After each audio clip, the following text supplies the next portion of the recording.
Аз съм Бест Кинг. За невевия брат Чопар, ямболският тарикат.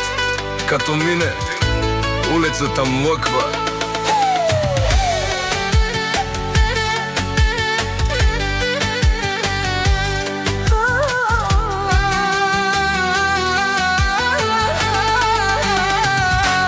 Камуфлажна тениска, кръста на врата, поглед като буря минал през света. Не говори много, действия тежат, а душманите отвън само го следят. Черни коли вечер палят до облака, музиката бие, градът не застива.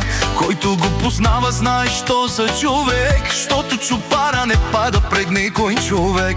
Не живее филми, не търси показ, ама като мине всички правят пас. В Ямбол името му носи респект, не от приказки, а защото е човек. Зимата дървата, лятото кеш, живота го учи да няма греш. Много говорят, малко могат, а истинските играчи сами се доказват. Чопар, тариката номер едно, в Ямбол го знаят от всяко кьоше. Вода веришка студен, поглед в нощта, кара през живота без страх от света. Чопар, улицата знае, който е истински никога не играе. Душманите гледат с яд и мълчат, щото знаят кой държи града. Не брои приятели, брои верните, щото фалшивите падат най-първите.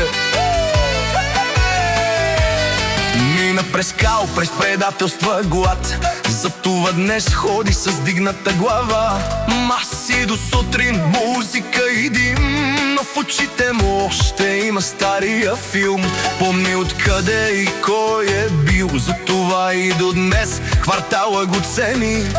Деса до него красива жена, като кралица до краля на града. Където минат всички се обръщат, някой уважава, други тайно преглъщат.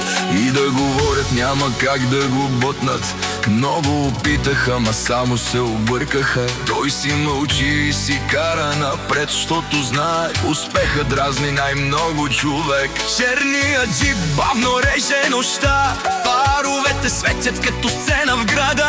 Чопара вътре с кръста на гърди, а душманите пак стоят сами.